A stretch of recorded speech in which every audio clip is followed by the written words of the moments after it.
Marcus moves through the gym, invisible in plain sight. The mirrors reflect his every move, shoulders rolling, muscles flexing, but not his ownership. Claire watches from the corner, her gaze sharp, lips pressed. Her eyes follow him, suspicion simmering beneath a thin veneer of politeness. "Who's that guy?" "He's been here hours," Claire says to a staff member. The staff member hesitates. "He's, a regular." Marcus catches their exchange in the mirror. He doesn't flinch. Claire's fingers tighten around her water bottle, knuckles whitening. The staff member adjusts his name tag, avoiding her stare. Regulars don't. "Hog equipment," Claire mutters. Marcus pauses mid-rep, turning to a member. "Need a spot?" The member nods, gratitude in his eyes. Claire's phone buzzes, a distraction. She scrolls, but her attention stays on Marcus. The mirrors multiply him. A dozen versions ignored, a dozen versions in control. "Excuse me, are you allowed here?" Claire asks, cold smile in place. Marcus wipes his face with a towel, the gym's logo embroidered in tiny letters. "Why wouldn't I be?" Her question hangs, sharp and unspoken. The gym's music dips, replaced by the clatter of a dropped dumbbell. Claire's head snaps toward the front desk as a keycard beeps. The staff member freezes, a membership form crumpling in his hand. "Funny. I was thinking the same thing," Marcus says, holding her gaze. The access light flashes green. Claire's confidence wavers. Marcus's reflection smiles small, knowing as the truth settles over the room. Before the story continues, please let us know from where you are watching this video. Write your city or country in the comments below. Don't forget to subscribe and hit like if you believe in stories that challenge injustice. Your engagement gives power to voices that need to be heard. Claire strides across the gym floor, her sneakers squeaking against the polished surface. She stops in front of Marcus, arms crossed, chin lifted. "Excuse me, are you a guest here? This is a private facility." Her tone is clipped, every syllable meant to draw a line. Marcus looks up from his set, sweat glistening on his forehead. "I'm right where I belong." He doesn't raise his voice, but his words land with weight. Claire glances over her shoulder at the staff behind the counter, expecting support. They exchange nervous glances, one gripping a towel, another pretending to check a schedule. "Can someone please handle this?" Claire calls out, her voice louder now. A few gym members pause their routines, watching the exchange from treadmills and benches. The energy in the room shifts, routines slowing, conversations fading. A staff member steps forward, voice uncertain. "Is there a problem?" Claire's lips tighten. "Yes, he's not supposed to be here." Marcus stands, meeting her gaze. "You sure about that?" Claire hesitates, thrown off by his calm. "People pay a lot to be here. I don't want trouble." Marcus's jaw tightens, but he remains composed. "Then maybe don't start any." The staff member shifts from foot to foot, unsure whether to intervene. The gym's music seems quieter, replaced by the unspoken tension between them. A member in the corner whispers to his friend, "She doesn't know, does she?" His friend shakes his head, eyes fixed on Claire. Claire's confidence wavers, her voice losing its edge. "I'm just looking out for the club." Marcus doesn't flinch. "Looks like you're just looking out for yourself." The staff member steps back, choosing not to act. The power struggle simmers, unresolved, as the room absorbs every word and gesture. Staff behind the counter exchange uneasy glances as Claire's voice echoes across the gym. One worker grips a folded towel, twisting it tighter with each word. Another fumbles with a stack of clean water bottles, dropping one to the floor. The bottle rolls, bumping against the base of the counter, drawing a few stares. Claire stands rigid, eyes flicking from Marcus to the staff. "Well, isn't anyone going to do something?" Her tone is sharp, but her words hang in the air, unanswered. The staff hesitate, torn between the urge to intervene and the fear of making things worse. A young attendant clears his throat, voice barely audible. "He's not breaking any rules." His words are met with a heavy pause, the kind that fills the room with uncertainty. Marcus stands tall, arms relaxed at his sides. He doesn't speak, but his presence is steady, unyielding. Members nearby watch, some pretending to check their phones, others openly observing the unfolding tension. A manager steps out from the office, clipboard in hand, but stops short, sensing the atmosphere. She offers a forced smile, glancing at Marcus, then at Claire. "Is everything all right here?" she asks, her tone neutral. Claire's frustration spills over. "I pay for this gym. I expect standards." The manager nods slowly, eyes shifting to Marcus. "We appreciate all our members." A staff member behind the counter nods in agreement, but his hands tremble as he restocks the fridge. No one moves to support Claire. The staff's inaction speaks volumes, their loyalty quietly shifting. The gym's music continues, but every beat feels distant, overshadowed by the unspoken tension. Marcus meets the manager's gaze, his expression calm. The divide is clear, but he refuses to be diminished. The moment lingers, heavy with everything left unsaid. Marcus reaches into his bag, pulling out a sleek keycard. He steps toward the front desk, the eyes of staff and members following his every move. The room quiets, anticipation thick in the air. Claire's arms drop to her sides, her certainty faltering as she watches.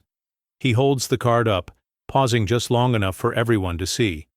The staff member at the desk nods, recognition flickering across his face. Marcus swipes the card across the reader. A green light flashes, and a soft beep echoes through the gym. Claire's jaw tightens. "What does that prove?" she asks, her voice a notch softer. The staff member clears his throat, addressing her directly. "That's an owner's card." A ripple of whispers moves through the gym. One member leans in to another, whispering, "He owns the place." Marcus doesn't gloat. He simply meets Claire's gaze, letting the moment settle. The staff behind the desk exchange glances, relief washing over their faces. The manager steps forward, her posture more respectful now. "Is there anything you need, Mr. Reed?" Claire's face flushes, her confidence draining away. She looks around, searching for support, but finds none. Members return to their routines, some with new respect, others with quiet embarrassment for having doubted. Marcus slides his keycard back into his bag, his movements deliberate. "No, thank you. I have everything I need." The staff member at the desk offers a genuine smile, tension easing from his shoulders. Claire steps back, her authority gone. The balance in the gym has shifted, not with shouts, but with a single, undeniable gesture.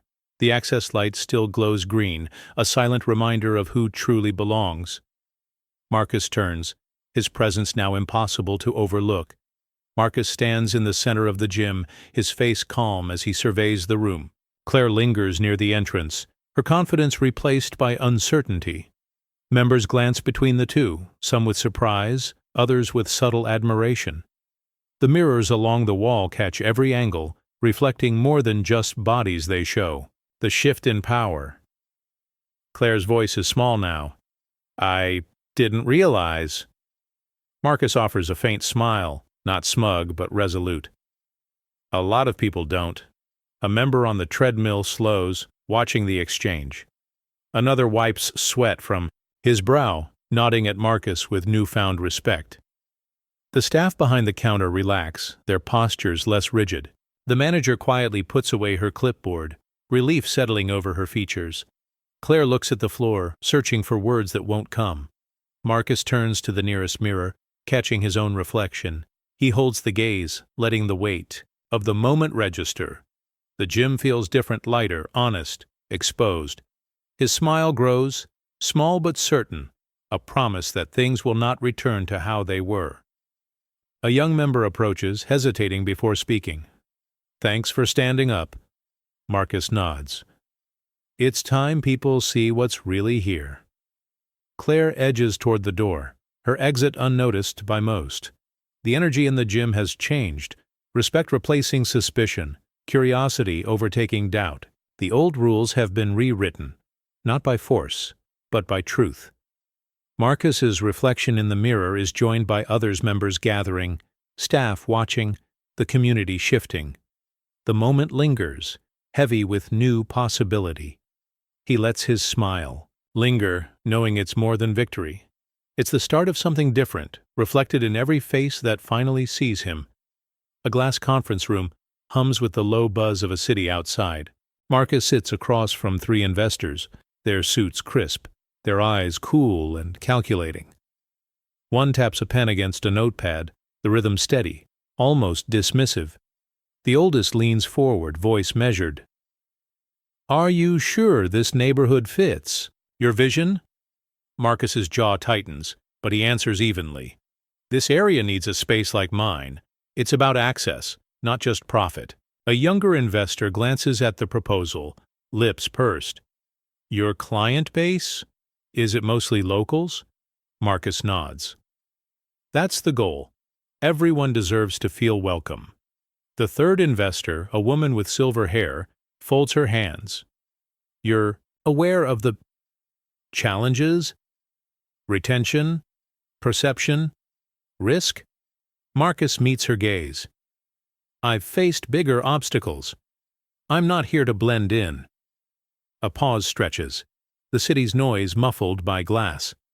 The oldest investor flips through the documents, his fingers lingering on the budget page. "We've seen gyms come and go here," he says, not quite looking at Marcus. "It's a tough market." Marcus's knuckles whiten beneath the table, but he doesn't flinch. "I'm not most people." The woman sighs, closing the folder. "We'll be in touch." Marcus stands collecting his papers. "Thank you for, your time." He leaves the room, the investors already turning to each other, their conversation low and private. In the hallway, Marcus exhales, shoulders squared. The rejection stings, but it's familiar. He looks back once at the glass walls, seeing only his reflection staring back. The city's hum grows louder, a reminder that his fight is far from over. He steps into the sunlight, determination burning brighter than disappointment. The door closes behind him, but his resolve remains unshaken. A stack of unopened mail sits on Marcus's desk, but one envelope stands out handwritten, corners worn. He slides a finger under the seal, unfolding the letter inside. The handwriting is shaky, words pressed hard into the page. "I'm done pretending I belong here," it begins. Marcus reads each line, jaw set. The letter details moments that never made it to management. Jokes behind backs, cold shoulders in the staff lounge, locker room doors left ajar. "I tried to brush it off," the trainer writes, "but it sticks. Every day, it sticks." Downstairs, the gym's music thumps, oblivious. Marcus glances at the empty locker list on his computer, recognizing the trainer's number. He closes his eyes, remembering the man's easy laugh, the way he'd encourage new members. No one noticed when the laughter faded, a knock at the door. The cleaning staff pokes her head in, offering a quick smile before disappearing. Marcus folds the letter, tucking it into a drawer with others' silent records of what's been endured. He stands, crossing to the row of lockers. Only a faded photo remains in the trainer's, taped to the back wall, a group shot, everyone grinning, arms slung over shoulders. Marcus traces the edge of the picture, thumb lingering on the trainer's face. He returns to his office, the resignation letter heavy in his hand. He reads the last line again. "I hope you can fix what I couldn't." Marcus sits, the weight of responsibility settling deeper. The gym's music fades, replaced by the quiet thud of his heart. He places the letter atop the pile, a silent promise that these stories won't be forgotten. The room feels smaller, but his resolve grows. Marcus clicks through the security footage, each camera angle revealing a different corner of the gym. The grainy screen shows Claire confronting him by the squat rack, her posture rigid, lips pressed in a thin line. Staff hover nearby, eyes darting, hands busy with anything but the scene unfolding. A trainer glances over, then quickly returns to re-racking weights, jaw clenched. At the front desk, a young attendant nervously adjusts the stack of towels, gaze fixed on the floor. Claire's voice, though muffled, is unmistakable in its demand. "You need to leave." Marcus's response is calm, barely audible, but his stance never wavers. In the background, members pause mid-set, some pretending to check their phones, others stealing glances in the mirror. No one steps in.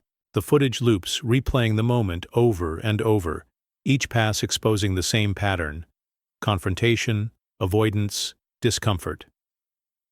Marcus leans back in his chair, watching his own image on the screen. He notices the small things, the way Claire's hand curls into a fist, the slight tremor in the attendant's fingers, the trainer's forced smile as he greets another member. The gym looks spotless, but the tension is everywhere. He saves a clip, labeling it with the date and time. The file joins a growing folder of incidents, each one a silent record of what's been tolerated. Marcus exhales, rubbing his temples. The footage doesn't lie. It shows everything. Words leave out. A knock at the office door. The manager enters, eyes flicking to the monitor. She hesitates, then quietly asks, "Do you want to talk about it?" Marcus shakes his head, closing the laptop. "Not yet." He stands, the weight of the evidence pressing against his chest. The gym outside hums with routine, but inside, Marcus knows the truth is finally visible. A spiral notebook sits open on the break room table, its pages filled with looping handwriting. Marcus picks it up, reading the entry left behind by a longtime member. "Every time I walk in," it starts, "I feel eyes on my back. Not the friendly kind, the kind that weigh you down." He turns the page, scanning lines that describe glances, exchanged near the water cooler, conversations that stop when he enters, laughter that fades when he passes by. "They watch me like I'm taking something that isn't mine," the member wrote. "I count the seconds until I can leave." A staff member walks in, notices Marcus with the notebook, and pauses. She offers a tentative nod, then busies herself restocking protein bars, her movements quick and careful. Marcus sets the notebook on the bulletin board, pinning the entry for all to see. The paper flutters slightly in the air conditioning, drawing. A few curious looks. A group of members walk by, one slowing to read the note. He frowns, then glances at Marcus, unsure what to say. Another member mutters to her friend, "That's harsh," but neither lingers long enough to talk about it. Marcus stands by the board, his presence a quiet invitation for conversation. No one accepts. The gym's usual chatter is softer, replaced by the unspoken weight of what's now on display. He steps back, watching as the entry becomes part of the room's landscape. Some avoid it, others read, and move on, but the words stay, impossible to erase. The staff member from earlier meets Marcus's gaze, her eyes apologetic. Marcus nods, acknowledging her silent support. The gym feels different now, the truth hanging in the air, impossible to ignore. Marcus scrolls through his inbox late at night, the blue glow of the screen painting his face in tired shadows. He searches for complaints, filtering by sender, by date. Dozens of messages appear, most marked "resolved," but the stories inside tell a different tale. One email stands out: "Locker room incident again." Another: "Why'd you hire so many of them?" Marcus's jaw clenches as he reads, each line a reminder of what's been swept aside. He clicks open a message from a black member, the subject line polite, the body quietly pleading, "I just want to feel comfortable here." He scrolls further, finding apologies from staff, explanations from management. "We followed the usual steps. It's a misunderstanding." The language is always careful, always distant. Marcus recognizes the pattern concerns acknowledged, then quietly filed away. A staff member knocks on the door, holding a stack of paperwork. She hesitates, glancing at the screen. "Do you need help with those?" Marcus shakes his head. "No, thanks." She lingers, then sets the papers on his desk, her hand trembling slightly before she leaves. Marcus replies to one email, his fingers pausing over the keyboard. He deletes his response, closing the laptop instead. The words feel useless tonight. He stands, stretching the tension from his shoulders. The gym outside is empty, lights dimmed for the night. He looks at the stack of printed complaints, the ink faded but the meaning sharp. He gathers the papers, placing them in a folder marked To Review. The folder joins others in his drawer, a quiet archive of what's been endured. Marcus locks the drawer, the click loud in the still office. He exhales, knowing the truth is there, waiting for daylight. A phone camera's red recording light blinks steadily, capturing Claire's confrontation with Marcus near the free weights. The gym's usual hum fades, replaced by the sharp click of the record button. Members glance up, some pausing mid-rep, others lowering their weights. Claire's voice is sharp, demanding, "You need to leave. This isn't for you." Marcus stands firm, voice calm but resolute. "I own this place." The camera pans to the staff behind the desk, their faces tight, eyes flickering between Claire and Marcus. One attendant swallows hard, fingers twitching, over the keyboard. The video loops online, views climbing rapidly. Comments flood in. "She thought he didn't belong." "Black man owns the gym." "Privilege exposed." Marcus's phone buzzes relentlessly. He stares at the screen, the weight of the moment settling in. Notifications from friends, members, and strangers alike pour in, messages of support and outrage. A member nearby whispers to another, "Did you see that? He's the owner." The gym's atmosphere shifts. The music volume lowers, replaced by murmurs and the occasional clink of dropped weights. Claire's confident posture falters. She glances around, realizing the tide has turned. Marcus pockets his phone, his expression unreadable but steady. He catches the eye of a young trainer, who nods in quiet solidarity. Outside, the video spreads like wildfire, hashtags trending, news outlets picking up the story. The quiet power of truth, captured in a single frame, begins to reshape the narrative. The gym's mirrors reflect more than muscle, now they reflect a reckoning in progress. The gym's atmosphere shifts as phones light up, screens filled with stories tagged, "Chuck Not Just Marcus." Anonymous voices rise, sharing moments of exclusion and suspicion. "They followed me in the locker room," one message reads. Another, "My membership was lost." Again, Marcus watches the flood of posts, his expression steady but his eyes heavy. The weight of countless untold stories presses in, yet the collective voice grows louder, unstoppable. Staff members exchange uneasy glances. Two huddle near the supply closet, whispering. "It's not just him," one says, recalling a black teen asked to leave for loitering. The other nods, guilt etched in their silence. The gym's 5-star rating begins to falter, stars dimming as the truth spreads beyond the walls. Members cancel memberships, key cards left on the front desk like silent confessions. A young trainer approaches Marcus, voice low but firm. "This is bigger than one person. It's the whole system." Marcus nods, the resolve in his eyes hardening. The hashtag storm is more than a trend. It's a reckoning. Outside, protesters gather, signs raised. Dignity over dumbbells. Their chants echo, a rhythmic pulse against the gym's glass facade. Inside, the staff's loyalty begins to shift, quiet but unmistakable. The old order trembles, cracks widening with every shared story. Claire watches from a distance, her confidence eroding, the power she wielded now slipping through her fingers like sand. Marcus stands tall, the storm around him a testament to truth's quiet power. The gym's mirrors reflect not just bodies, but a movement in motion.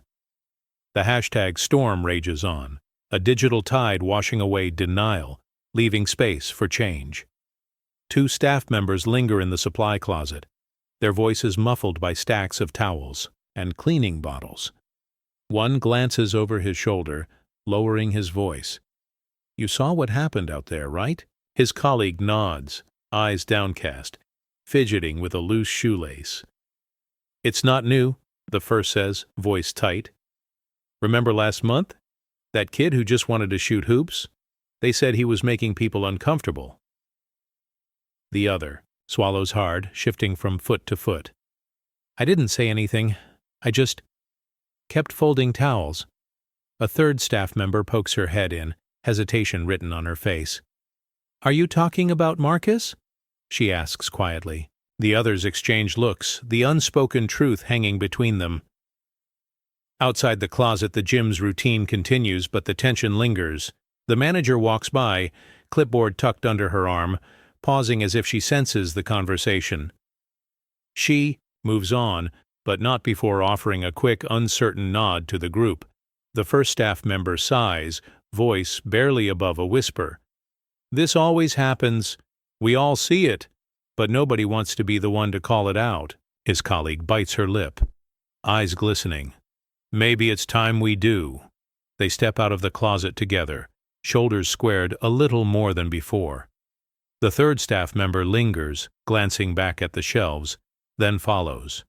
In the hallway, they pass Marcus, who offers a nod. The staff return it, a silent acknowledgement of what's been shared and what can't be ignored anymore.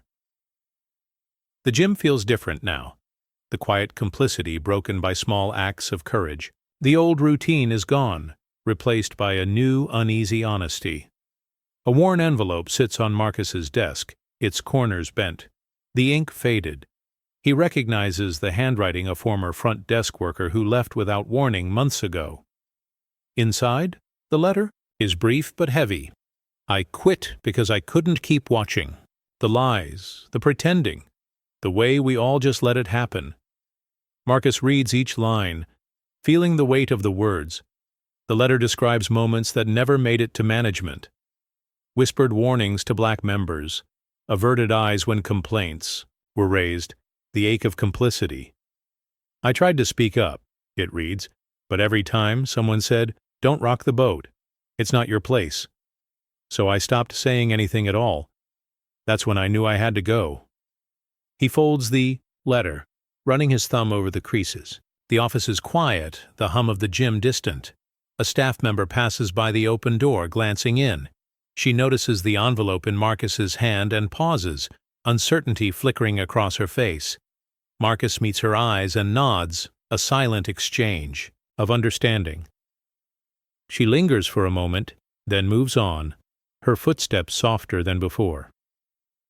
Marcus adds the letter to a growing stack in his drawer, each one a testament to the system's cracks and the courage it takes to break them. He closes the drawer gently, the sound final, but not hopeless. He sits back, letting the words settle.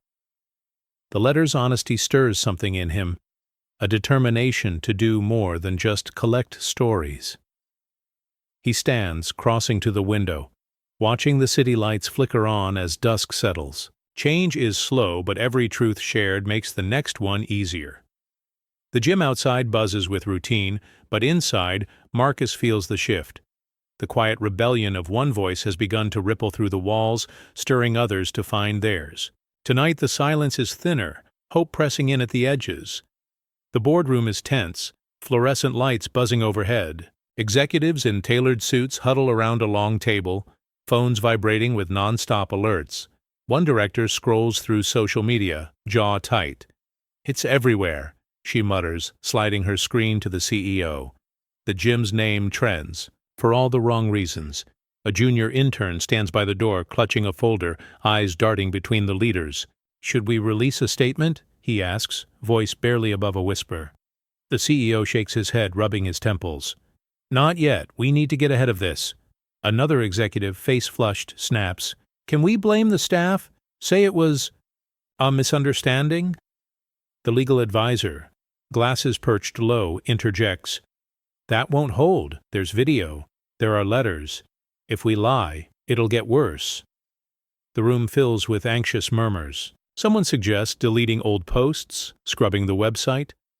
The PR manager types furiously, drafting and deleting apologies. "None of this sounds real," she says, frustrated. "People want accountability, not spin."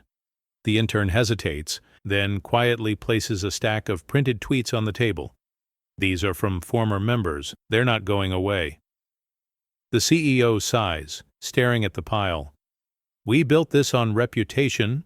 Now it's cracking." Outside the glass walls, the city glows, indifferent. Inside, the boardroom feels smaller with every headline. A director loosens his tie, sweat beading at his hairline. We have to do something, now. The legal advisor leans in, voice steady. It's time to face it. We can't control the story anymore. We need to listen. The room falls quiet, the weight of consequence unmistakable. The intern glances at the window, hope flickering in his eyes. For the first time, the suits look uncertain, their power slipping as the truth presses in. The meeting ends not with a decision, but with a heavy collective realization. The old ways won't save them now. Rain patters against the gym's glass facade as a crowd gathers outside, umbrellas blooming in the gray afternoon. Protesters hold handmade signs, dignity over dumbbells, no more quiet, their voices rising in rhythmic chants. The beat of a drum echoes through the street, steady and insistent, drawing attention from passing cars and curious neighbors. Inside, Marcus stands by the window, watching the movement swell. Members pause their workouts, drawn to the scene. A young woman at the front desk leans forward, her breath fogging the glass as she reads the slogans.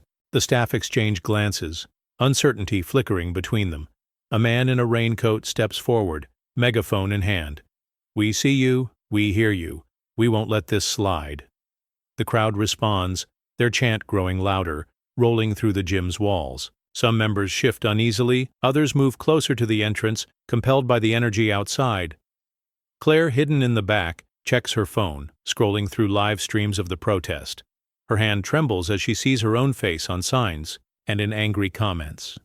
She glances at Marcus, who stands tall, his expression unreadable but resolute. A staff member, usually quiet, steps to Marcus's side. Do you want me to say something to them? Marcus shakes his head. Let them speak. It's their turn. The gym's music fades, replaced by the pulse of voices and the steady drumbeat outside. Keycards are left on the counter as some members cancel their memberships, their actions silent but clear. The protest grows, umbrellas bobbing in time with the chants. The old routine is broken, replaced by a wave of collective purpose.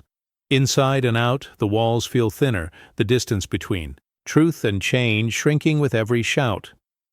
Marcus watches, knowing this storm is necessary. The world is listening now. A courier arrives at the gym's front desk, handing over a sealed envelope addressed to Marcus. The staff member accepts it, eyes flicking to the return address, Claire's lawyer. Word spreads quickly.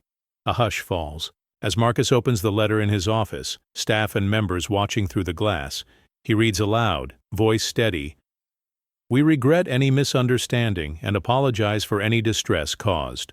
We hope to move forward amicably. The words are flat, rehearsed, stripped of any real feeling. Marcus lowers the letter, gaze fixed on the signature at the bottom. Claire's name is there, but the apology isn't hers.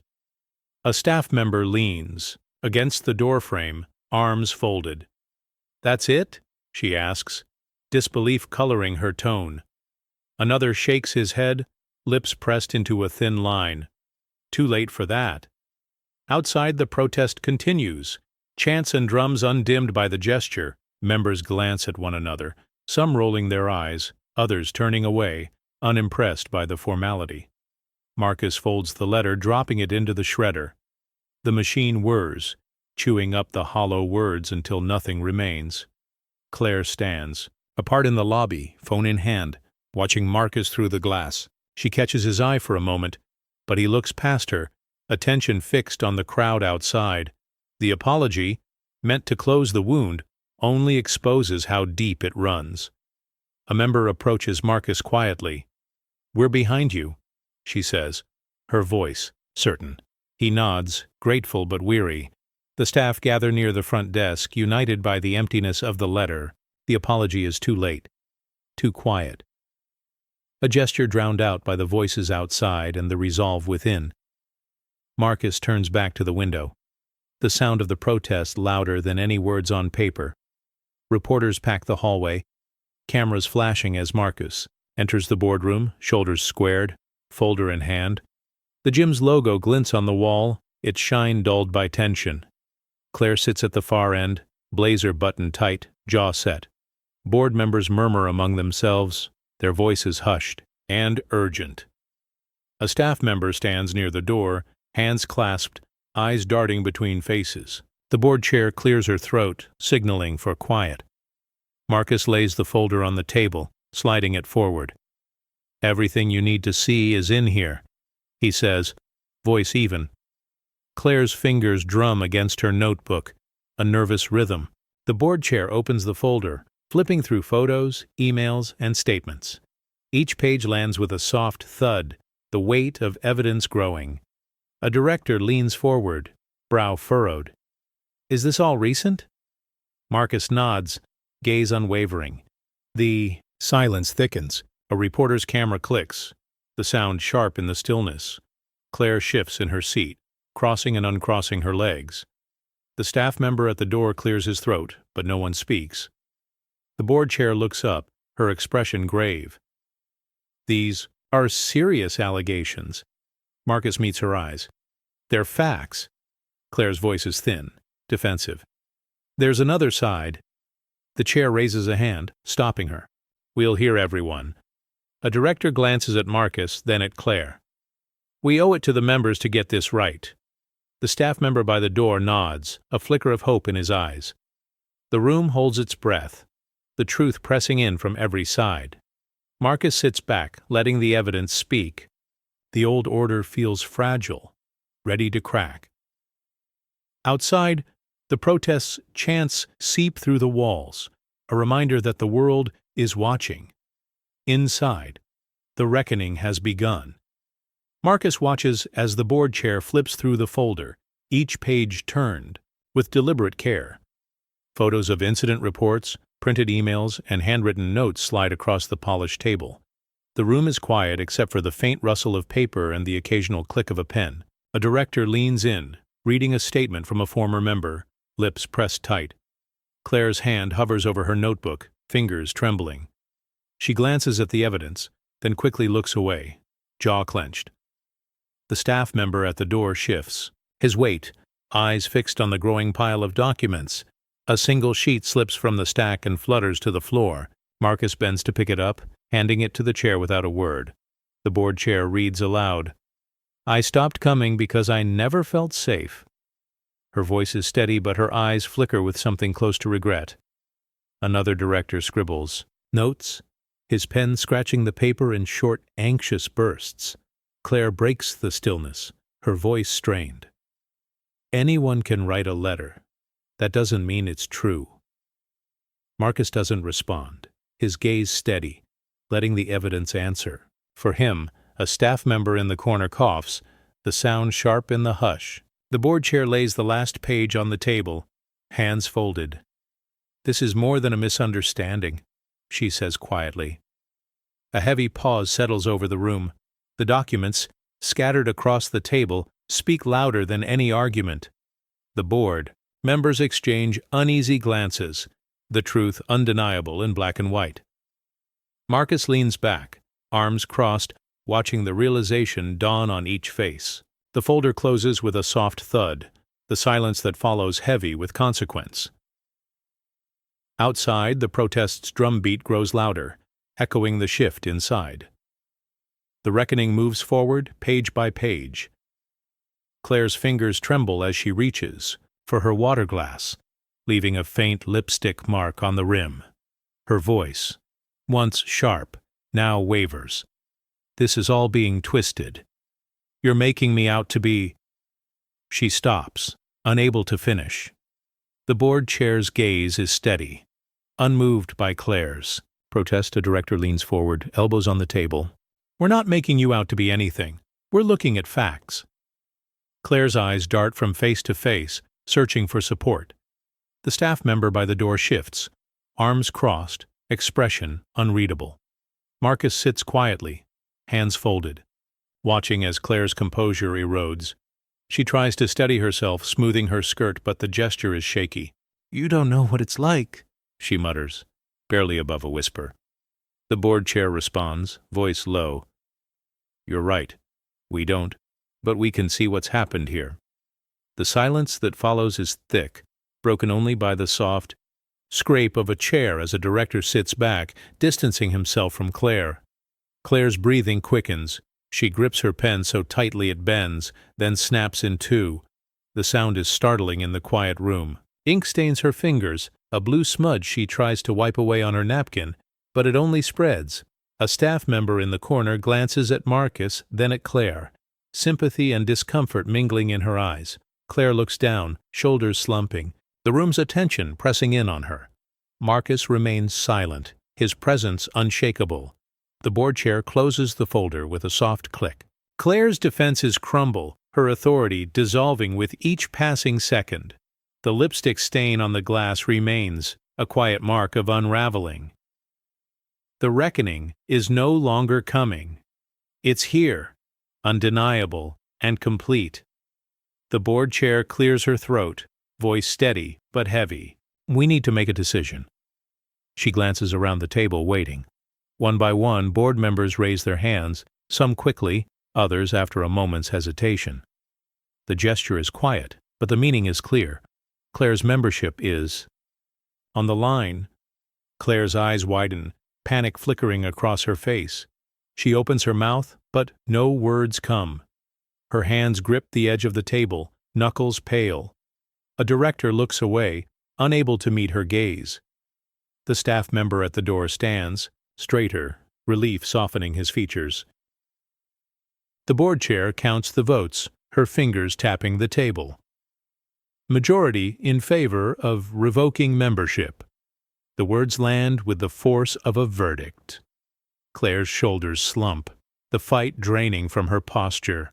She stares at her hands, the ink stain still visible, a reminder of her unraveling. A staff member in the corner lets out a slow breath, tension leaving her shoulders. Another board member closes his notebook, the snap of the cover final. The gym's policy manual sits, untouched at the end of the table, its authority quietly fading. Marcus watches, expression calm but resolute. He knows this moment is bigger than one person. It's a crack in the walls that kept so many out. The board chair meets his eyes, offering a brief, respectful nod. Claire pushes her chair back, the scrape loud in the stillness. She stands, gathering, her things with shaking hands. The staff member by the door holds it open, but she hesitates, looking back one last time. The vote is done, the decision irreversible. The walls that once protected privilege now stand broken, and the room feels changed a little brighter, a little freer. Marcus rises from his seat, the chair sliding back with a quiet scrape. He stands tall, eyes sweeping the room. The board members watch, some with relief, others with regret. Claire clutches her bag, shoulders hunched, gaze fixed on the floor. Marcus's voice is calm, every word deliberate. You built this system now. Watch it bury you.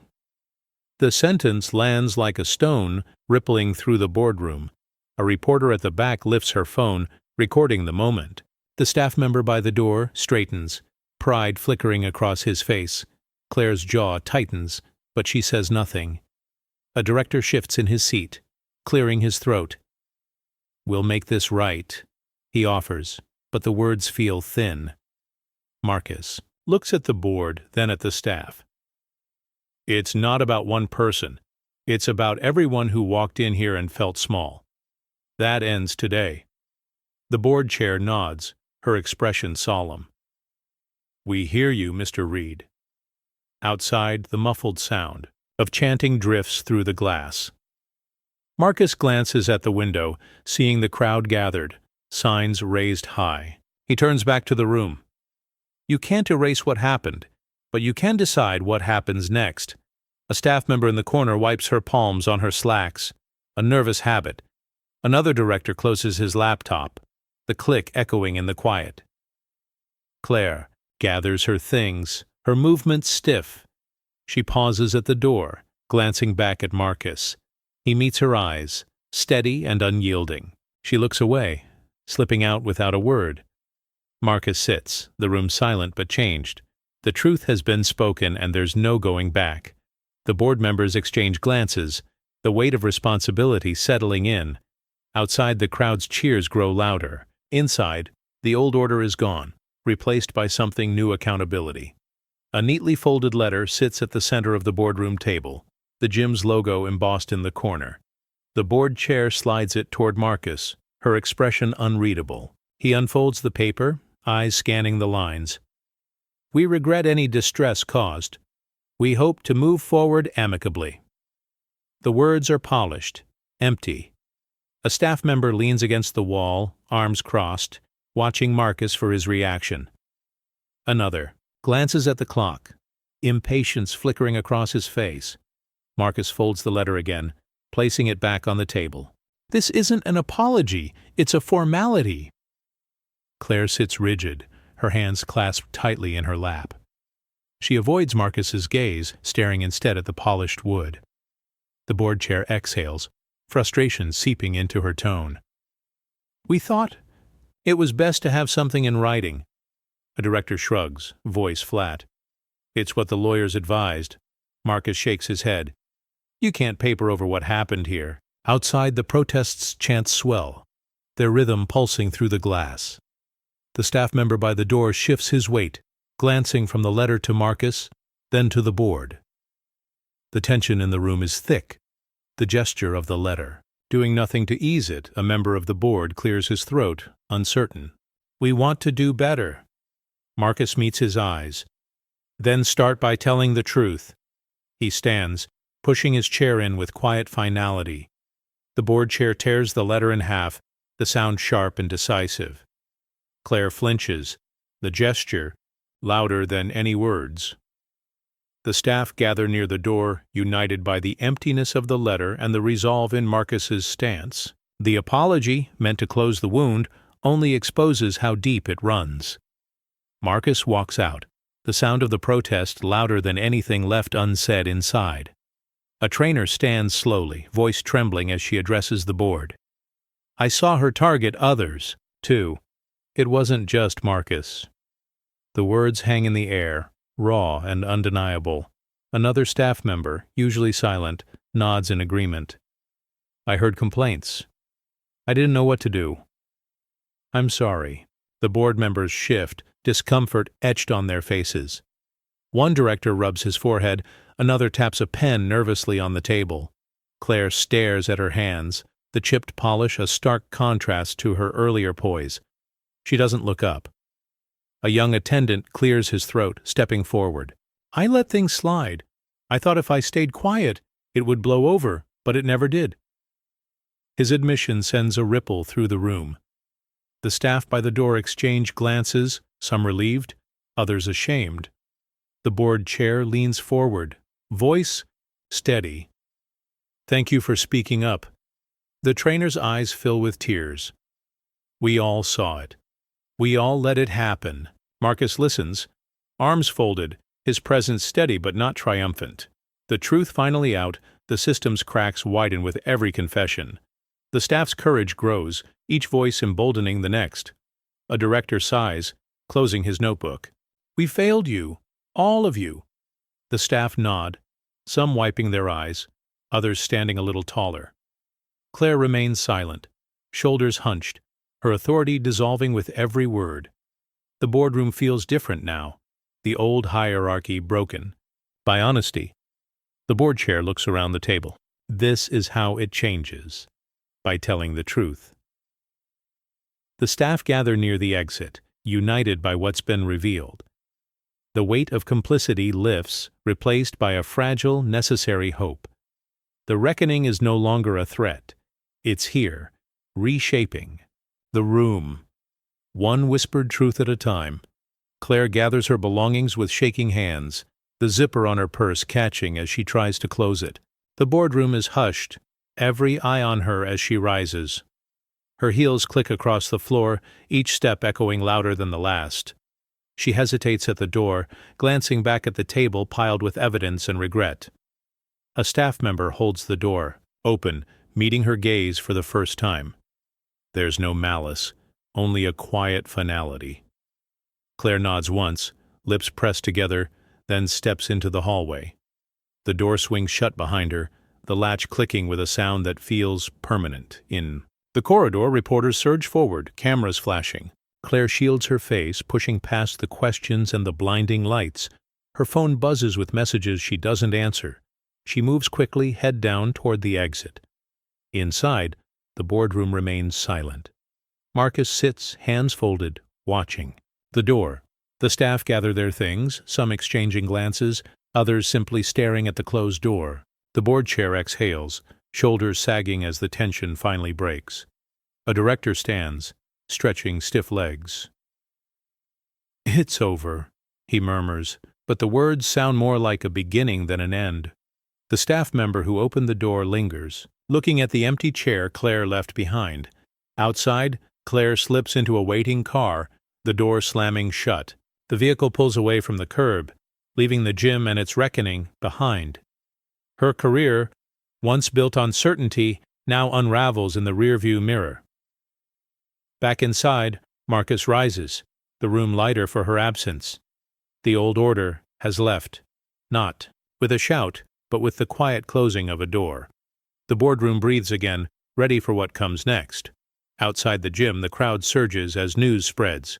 Protesters raise their signs higher, chants rolling down the block. "Justice now! No more hiding!" The energy is electric, pulsing through the glass and into the lobby. Marcus steps out, greeted by a wave of applause and cheers that drown out the city's usual noise. A teenager at the front holds a sign. "Your racism is showing." She catches Marcus's eye, nodding with quiet pride. Reporters push forward, cameras flashing, but Marcus keeps his focus on the community gathered before him. Staff members join him at the entrance, some smiling, others blinking back tears. A former member hands Marcus a gym keycard, voice steady. "I'm coming back. This place is different now." Marcus accepts it, gratitude flickering across his face. The gym's mural, newly painted, glows in the sunlight, a vibrant scene of people from every background lifting together. Inside, members pause their workouts, drawn to the windows by the commotion. A trainer leans against the glass, watching the crowd with a sense of awe. The old tension is gone, replaced by hope and possibility. Claire's name trends online, but it's Marcus's face that fills the news feeds. The staff gather near the door, united in their relief and resolve. The gym's mirrors, once reflecting only muscle and sweat, now show a community transformed. Marcus turns to the crowd, raising a hand.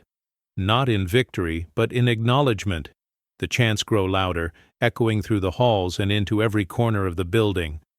The world outside has heard the truth, and it refuses to let it be buried again. Justice, once a whisper, now roars in every rep, every cheer, every voice refusing to be silenced.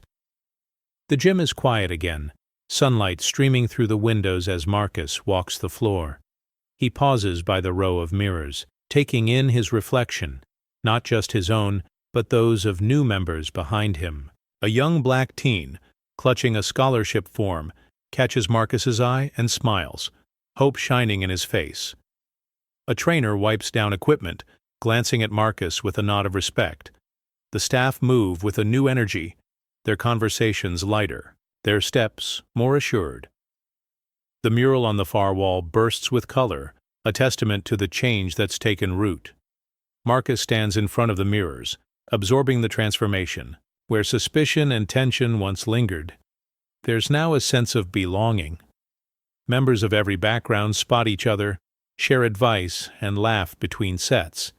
The old weight of judgment has lifted, replaced by trust and camaraderie. A staff member approaches, holding a clipboard filled with new sign-ups. "We're getting calls from people who left," she says, a grin breaking through. "They want to come back." Marcus smiles, the moment settling over him. He turns to the teen, offering a fist bump. "Welcome to the team." The boy beams, pride and excitement in his eyes. The mirrors reflect more than muscle. Now they show a legacy of resilience, of a community rebuilt on truth and dignity. Marcus takes a deep breath, feeling the gym's heartbeat stronger than ever. He glances at the mural, then back at the mirrors, knowing the story isn't just his anymore. It belongs to everyone who fought for a place here and to those who will come after. The gym's future gleams in every reflection, a new legacy forged from struggle, hope, and the quiet power of change. Claire sits alone by the window of a bustling coffee shop, her cup untouched, hands wrapped tightly around the mug. Conversations swirl around her, laughter and greetings flowing easily from table to table, but none reach her corner. She scrolls through her phone, headlines flashing her, name beside words like expelled, reckoning, and justice served. A former friend enters, spots Claire, and quickly averts her gaze, choosing a seat at the far end. Another acquaintance walks by, offering only a curt nod before joining a lively group. Claire's shoulders tense, the sting of being passed over, sharper than any confrontation. Her phone buzzes with notifications, but each message is a reminder of what she's lost. Apologies from distant relatives, terse questions from old colleagues, and a flood of public comments, some angry, some triumphant, none offering comfort. She tries to focus on the world outside, watching people cross the street, children laughing, as they chase each other in the sun. But every smile, every wave, seems to happen in a world she can no longer reach. The barista calls her name, but even that sounds distant, routine, stripped of warmth. Claire takes a sip, the coffee lukewarm, her reflection in the window, pale and uncertain. She glances at the door, hoping for a familiar face, but finds only strangers coming and going, their lives untouched by her presence. The isolation is complete, not enforced, but chosen by those who once welcomed her. The world that revolved around her now spins on without a pause. Claire sits in the center of it all, unacknowledged, the weight of exclusion settling in with every passing minute. The coffee shop's energy moves on, leaving her behind, a silent lesson in consequence. Claire sits at her kitchen table, sunlight spilling across a stack of forms. She fills out a new gym membership application, her handwriting neat but her hand unsteady. The page asks for references, previous clubs, a signature. She hesitates before writing her name, aware that it now carries a weight she can't shake. Later she walks into the gym, application in hand. The manager at the front desk greets her with a polite, practiced smile that falters when he reads the name at the top. His eyes flicker with recognition, and he glances at a colleague nearby. The colleague leans in, whispers something, and the manager's posture stiffens. Claire offers the form, her voice quiet. "I'd like to join." The manager takes it, scanning the details. He sets it aside, not meeting her gaze. "We'll be in touch," he says, tone neutral but final. She stands for a moment waiting, but the conversation is over. Other applicants are greeted warmly, welcomed with handshakes and friendly banter. Claire lingers by the entrance, watching. As her form is placed at the bottom of a stack, nearly forgotten, a staff member passes by, offering a brief nod before moving on. Claire's presence is acknowledged, but not embraced. She leaves the building, the door closing quietly behind her. On the sidewalk, she checks her phone for a message that never comes. Hours pass, then days. No call, no email, no invitation. Her reputation shadows her, silent and inescapable. Claire realizes that exclusion doesn't always shout. Sometimes it's a gentle, unwavering refusal, a door that never opens, a welcome that never arrives. She walks home, the city alive around her, but her world narrowed by the consequences of her own actions. Marcus sits across from a local reporter, the studio lights warm on his face. He straightens his jacket, hands folded in his lap. The interviewer glances at her notes, then looks up, curiosity and respect mingling in her eyes. "Why did you stay so calm?" she asks, voice gentle but probing. Marcus pauses, choosing his words. "Because anger isn't the only way to be heard. Sometimes dignity is louder." The camera zooms in, capturing the steadiness in his gaze. The reporter nods, leaning forward. "What do you want people to take from all this?" He glances at the floor, then back at her. "That everyone deserves respect. Not just when it's easy, but especially when it's hard. Change starts with listening, not shouting." In the control room, a technician adjusts the audio, watching Marcus on the monitor. The producer whispers to a colleague, "He's got presence. You can feel it." The reporter continues, "What would you say to those who doubted you?" Marcus's lips press together. Then he answers softly, "I'd say I understand, but I hope they see me now for who I am, not who they expected." She smiles, closing her notebook. "You've inspired a lot of people." He shrugs. Humility in the gesture. "I just want the next person to have it easier than I did." The segment ends, the lights dimming. The crew offers quiet nods and handshakes. Marcus steps outside, greeted by a cool breeze and a sense of relief. His words echo in the city's living rooms that night, a lesson in grace under pressure. He walks away from the studio, head high, knowing his message reached further than any confrontation ever could. Neighbors cross the street as Claire approaches, their steps deliberate and eyes averted. She feels the weight of their avoidance, the sting of being unseen in a place she once commanded. The familiar sidewalks now feel foreign, each passerby a reminder of her fall from grace. Marcus, meanwhile, jogs down the opposite block, greeted with nods and smiles. A man tips his hat, a woman calls out a friendly hello. The neighborhood's pulse has shifted, its rhythm now in tune with Marcus's presence. The contrast between their receptions is stark and undeniable. Claire pauses at a corner, watching a group of children playing. Their laughter rings out, carefree and bright. She longs for that innocence, that freedom from judgment. But the street offers no solace, only quiet exclusion.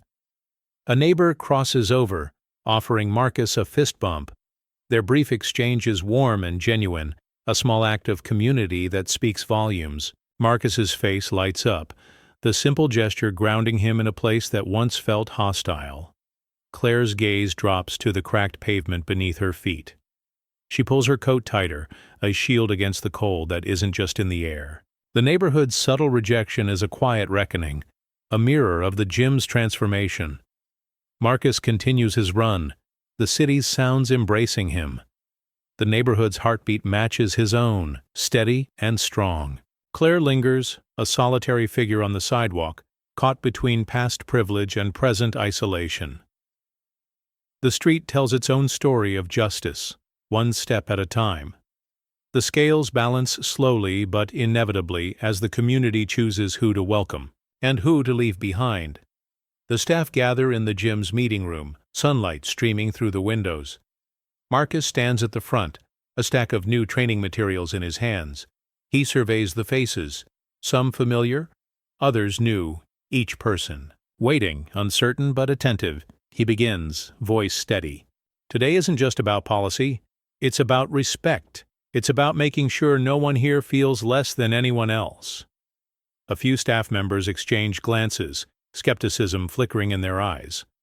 One taps a pen against her notebook. Another folds his arms guarded. Marcus continues. We'll talk about bias, what it looks like, how it hides, and how we stop it.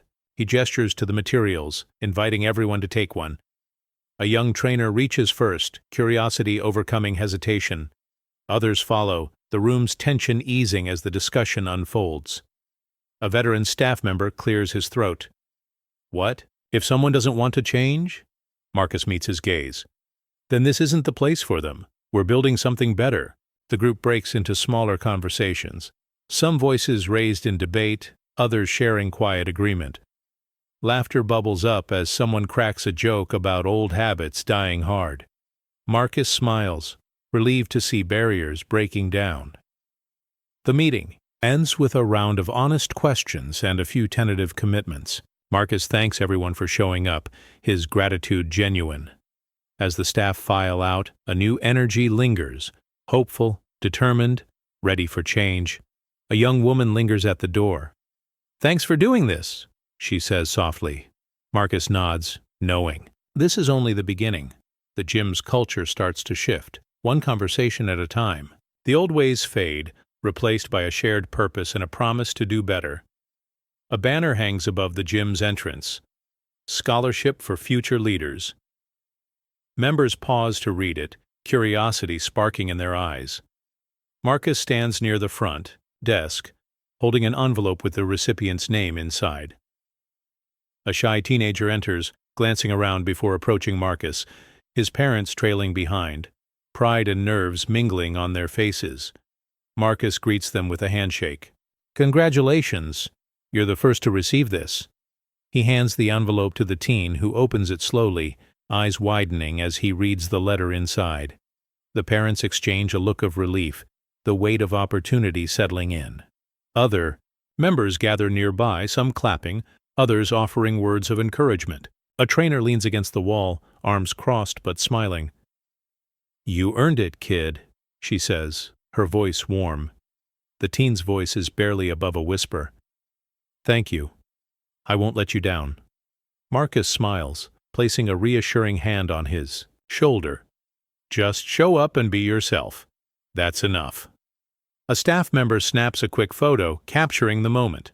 The image spreads through the gym's group chat, sparking messages of support and excitement.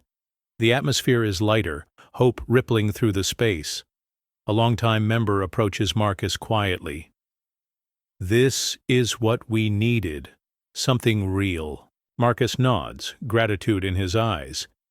The teen's family lingers, savoring the moment. As they leave, the boy glances back, his confidence already growing. The banner overhead flutters slightly, a symbol of change in motion. Members return to their routines, but the energy has shifted. The scholarship isn't just a prize, it's a promise that everyone belongs, that the future can be brighter. Marcus watches the door close behind the family, knowing this is only the beginning of what's possible. The gym buzzes with anticipation as members gather near a large canvas draped in white cloth. Marcus stands beside the artist, their hands resting on the edge of the covering. Sunlight pours through the windows, casting bright patterns on the polished floor. The chatter quiets as Marcus addresses the crowd. "We wanted something that shows who we are, everyone, together," Marcus says, his voice steady. The artist nods, a paint-splattered sleeve brushing against her cheek as she smiles. With a gentle tug, they pull the cloth away. The mural bursts into view, vibrant faces of every background, arms linked, lifting weights, running, laughing. The colors are bold, the lines full of movement and unity. A gasp ripples through the room. Members step closer, searching for familiar features. Some spot themselves, others see friends or family. A staff member wipes away a tear, whispering, "That's us. All of us." A young boy points to a figure on the wall, tugging his mother's sleeve. "That looks like me!" She kneels, hugging him tight, pride shining in her eyes. The artist explains, "Every person here inspired this. Every story, every struggle, every win." A trainer snaps a photo, sharing it instantly on the gym's social feed. Comments pour in, "Beautiful. Finally, we're seen. This is home." Marcus steps back, taking in the mural and the crowd's reaction. The old walls, once plain and cold, now pulse with life and belonging. The mural isn't just art, it's a declaration that the gym's story belongs to everyone.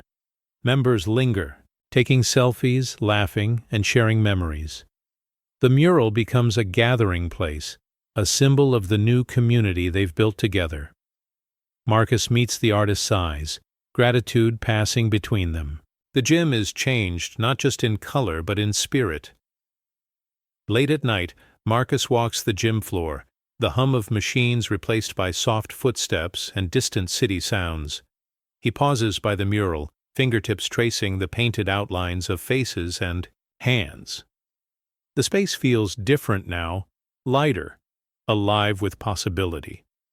He glances toward the mirrors, catching his reflection surrounded by new members stretching and chatting, their laughter echoing in the quiet. A staff member turns off the lights, in the lobby, pausing to wave goodnight. "See you tomorrow, boss." Marcus smiles, nodding in return. The gym's closing routine feels less like an ending and more like a promise. He recalls his mother's words, spoken years ago. "Change doesn't roar. It whispers, then it echoes." Tonight, those whispers fill the air in every friendly greeting, every shared spot, every story pinned to the community board. A young woman lingers by the mural, snapping a picture before she leaves. She catches Marcus's eye and offers a grateful thumbs up. He waves back, pride swelling quietly in his chest. As the last member exits, Marcus locks the doors, taking one last look around. The gym is no longer just a place to lift weights or run laps. It's a space where belonging grows, where voices once stifled now shape the future. He stands in the center, listening to the echoes of change, soft but steady, growing stronger with every day. The legacy isn't loud or boastful. It's woven into the fabric of the gym, carried in every handshake and every act of welcome. Marcus turns off the final light, stepping into the night with the knowledge that progress endures. The whispers of justice, dignity, and hope linger. Behind him, ready to greet whoever walks through the doors next,